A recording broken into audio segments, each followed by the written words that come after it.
In a world where economic figures often dictate political narratives, one such claim has recently stirred the pot.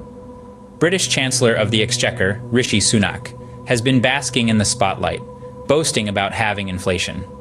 But before we raise our glasses to this seemingly monumental achievement, let's take a closer look at the canvas on which this picture is painted. The story begins with a surge in global energy prices, sparked by Russia's invasion of Ukraine in February 2022. This led to a significant rise in inflation, particularly in Britain and other heavy users of natural gas. However, as global energy prices began to fall, so did inflation. It's crucial to note that this was a natural economic cycle, not the result of a carefully orchestrated government policy. The Bank of England and the government may want to take credit for the falling inflation rates, but the truth is, they are more spectators than players in this scenario. And while the energy price guarantee, introduced by Liz Truss and Kwasi Kwarteng, did play a part in reducing inflation, its role was supportive rather than leading. But as glittering as this claim may seem, it's time to delve deeper into the reality. Behind the political grandstanding, there lies the intricate web of global economic forces. It's an invisible hand, shaping and shifting the world as we know it. In our case, the story begins with Russia's invasion of Ukraine in February 2022, a move that sent ripples across the globe and led to a surge in natural gas prices. Countries heavily reliant on natural gas, including Britain, were hit hard, leading to high inflation rates. But here's the thing about the global economy. It's cyclical, constantly in flux. Just as day follows night, the surge in natural gas prices was followed by a decrease. Global energy prices began to fall, and with it, inflation began to drop. This isn't a phenomenon exclusive to Britain. It's a global trend, reflecting the ebb and flow of the world's economic tide. And while it's tempting to attribute this decrease in inflation to government measures or political maneuvering, the reality is much more complex. Take, for instance, the energy price guarantee, introduced by Liz Truss and Kwasi Kwarteng. While it played a significant role in cushioning the blow of high energy prices, it didn't cause the decrease in energy prices. That was a result of a multitude of factors, including geopolitical shifts and global market dynamics.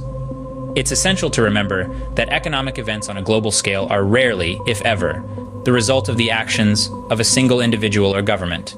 They're the culmination of countless factors, decisions, and events, all interwoven in a complex tapestry of cause and effect. So it appears that the inflation reduction is more a result of global events rather than any specific government action. While numbers on paper may seem promising, they often fail to capture the complete picture. This statement becomes more evident when we delve into the current economic situation in Britain. The lower inflation rate, for instance, while appearing as a sign of economic recovery, conceals several underlying realities.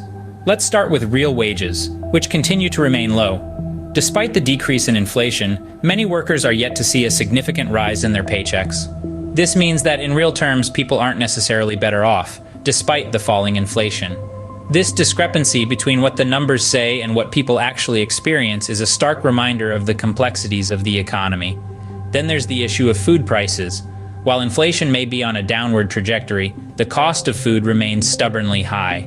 This means that for many households, the basic necessities of life continue to take up a significant portion of their income. The lower inflation rate doesn't translate to lower grocery bills, and this disconnect further highlights the gap between economic indicators and everyday life. Let's not forget the impact of rising interest rates on borrowers. As the Bank of England tries to curb inflation, interest rates are likely to rise. This means that people with loans, mortgages, or credit card debts could find their repayments increasing, putting further pressure on their finances. Finally, it's worth remembering that the decrease in inflation is largely due to a drop in energy prices, not a result of any specific economic policies. This is a classic example of the invisible hand of economics at work, where market forces, not political decisions, dictate the course of the economy. So, while the headlines may celebrate the halving of inflation, the reality for many Britons remains far from celebratory. In the realm of politics, economic figures are often used as a tool for gaining advantage.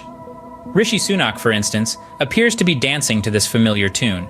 He's pinning his hopes on a political windfall, much like what David Cameron and George Osborne reveled in back in 2014 when plunging oil prices led to a decrease in inflation. But here's the reality check. This strategy may not pan out as Sunak anticipates. Why, you may ask? Well, the economic climate today is far more intricate and unpredictable. While falling energy prices have indeed lowered inflation, this isn't a direct result of government policies. It's more like a fortunate coincidence aligned with the natural economic cycle. Moreover, the lower inflation rate may not yield the same political advantage. Real wages are still low, and the effects of rising interest rates haven't fully hit borrowers. High food prices persist, and the polished economic statistics don't necessarily reflect the actual financial well-being of the people. So, while inflation may have halved on paper, the true economic picture is more complex and less rosy than political narratives may suggest.